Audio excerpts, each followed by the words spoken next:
اور اگر تم کو اس بات کا خوف ہو کہ یتیم لڑکیوں کے بارے میں انصاف نہ کر سکو گے تو ان کے سوا جو عورتیں تم کو پسند ہوں 2-2 یا 3-3 یا 4-4 ان سے نکاح کر لو۔ اور اگر اس بات کا اندیشہ ہو کہ کئی عورتوں سے انصاف نہ کر سکو گے تو ایک ہی عورت سے نکاح کرو یا باندی سے تعلق رکھو جس کے تم مالک ہو، اس طرح تم بے انصافی سے بچ جاؤ گے۔ اور عورتوں کو ان کے مہر خوشی سے دے دیا کرو، ہاں اگر وہ اپنی خوشی سے اس میں سے کچھ تم کو چھوڑ دیں تو اسے مزے سے کھا لو۔ مسلمانوں، تمہاری عورتوں میں جو بدکاری کا ارتکاب کر بیٹھیں ان پر اپنے لوگوں میں سے 4 شخصوں کی شہادت لو۔ اگر وہ ان کی بدکاری کی گواہی دیں تو ان عورتوں کو گھروں میں بند رکھو یہاں تک کہ موت ان کا کام تمام کر دے یا اللہ ان کے لیے کوئی اور سبیل پیدا کرے۔ اور جو 2 مرد تم میں سے بدکاری کریں تو ان کو ایذا دو، پھر اگر وہ توبہ کر لیں اور نیکوکار ہو جائیں تو ان کا پیچھا چھوڑ دو۔ بے شک اللہ توبہ قبول کرنے والا ہے، مہربان۔ مومنوں، تم کو جائز نہیں کہ زبردستی عورتوں کے وارث بن جاؤ، اور دیکھنا اس نیت سے کہ جو کچھ تم نے ان کو دیا ہے اس میں سے کچھ لے لو، انہیں گھروں میں مت روک رکھنا۔ ہاں اگر وہ کھلے طور پر بدکاری کی مرتکب ہوں تو اور بات ہے، اور ان کے ساتھ اچھی طرح سے رہو سہو۔ پھر اگر وہ تم کو ناپسند ہوں تو عجب نہیں کہ تم کسی چیز کو ناپسند کرو اور اللہ اس میں بہت سی بھلائی پیدا کر دے۔ اور اگر تم ایک عورت کو چھوڑ کر دوسری عورت کرنی چاہو اور پہلی عورت کو ڈھیر سا مال دے چکے ہو تو اس میں سے کچھ مت لینا، بھلا تم بہتان لگا کر اور کھلا گناہ کر کے اپنا مال اس سے واپس لو گے؟ اور تم دیا ہوا مال کیوں کر واپس لے سکتے ہو جبکہ تم ایک دوسرے کے ساتھ صحبت کر چکے ہو اور وہ تم سے پختہ عہد بھی لے چکی ہیں؟ اور جن عورتوں سے تمہارے باپ دادا نے نکاح کیا ہو ان سے نکاح نہ کرنا مگر جاہلیت میں جو ہو چکا سو ہو چکا۔ یہ نہایت بے حیائی اور اللہ کی ناخوشی کی بات تھی اور بہت برا دستور تھا۔ تم پر تمہاری مائیں اور بیٹیاں اور بہنیں اور پھوپھیاں اور خالائیں اور بھتیجیاں اور بھانجیاں اور وہ مائیں جنہوں نے تم کو دودھ پلایا ہو اور رضائی بہنیں اور ساسیں حرام کر دی گئی ہے، اور جن عورتوں سے تم خلوت کر چکے ہو ان کی لڑکیاں جنہیں تم پرورش کرتے ہو وہ بھی تم پر حرام ہے۔ ہاں اگر ان کے ساتھ تم نے خلوت نہ کی ہو تو ان کی لڑکیوں کے ساتھ نکاح کر لینے میں تم پر کچھ گناہ نہیں۔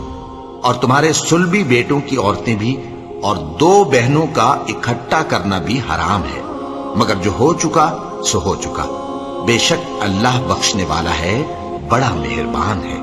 اور شوہر والی عورتیں بھی تم پر حرام ہیں مگر وہ جو قید ہو کر باندیوں کے طور پر تمہارے قبضے میں آ جائیں۔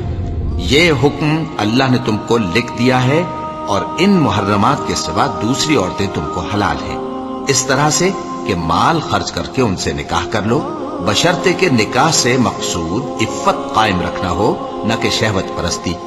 تو جن عورتوں سے تم لطف اندوز ہوئے ان کا مہر جو مقرر کیا ہو ادا کر دو، اور اگر مقرر کرنے کے بعد آپس کی رضامندی سے مہر میں کمی بیشی کر لو تو تم پر کچھ گناہ نہیں۔ بے شک اللہ سب کچھ جاننے والا ہے، حکمت والا ہے۔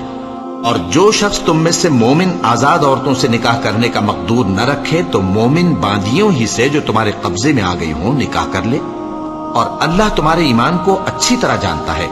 تم آپس میں ایک دوسرے کے ہم جنس ہو، پھر ان لونڈیوں کے ساتھ ان کے مالکوں سے اجازت حاصل کر کے نکاح کر لو، اور دستور کے مطابق ان کا مہر بھی ادا کر دو، بشرطے کہ وہ پاک دامن ہو، نہ ایسی کہ کھلم کھلا بدکاری کریں اور نہ درپردہ دوستی کرنا چاہیں۔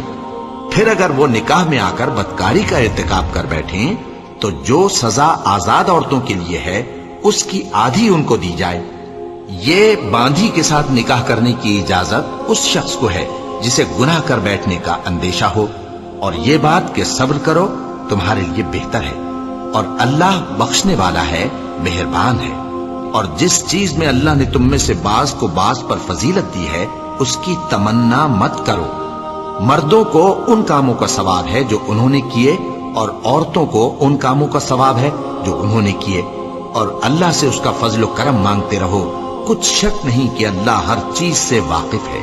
مرد عورتوں پر حاکم ہے اس لیے کہ اللہ نے بعض کو بعض سے افضل بنایا ہے، اور اس لیے بھی کہ مرد اپنا مال خرچ کرتے ہیں۔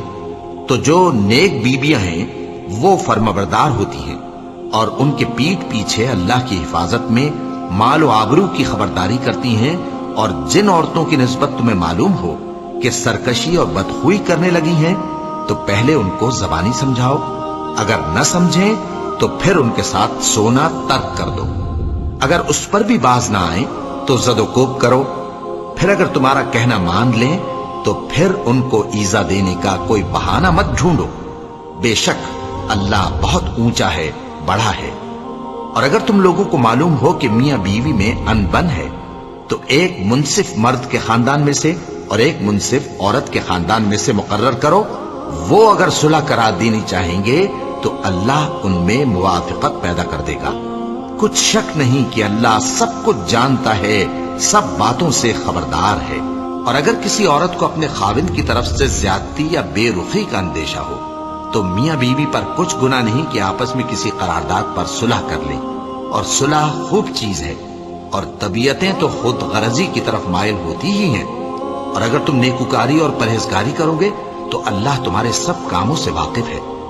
اور تم خواہ کتنا ہی چاہو بیویوں میں ہرگز عدل نہیں کر سکو گے، تو ایسا بھی نہ کرنا کہ ایک ہی کی طرف ڈھل جاؤ اور دوسری کو ایسی حالت میں چھوڑ دو کہ گویا ادھر میں لٹک رہی ہے۔ اور اگر آپس میں مصالحت کر لو اور پرہیزگاری کرو تو اللہ بخشنے والا ہے، بڑا مہربان ہے۔ اور اگر میاں بیوی ایک دوسرے سے جدا ہو جائیں تو اللہ ہر ایک کو اپنی وسعت سے غنی کر دے گا، اور اللہ کشائش والا ہے، حکمت والا ہے۔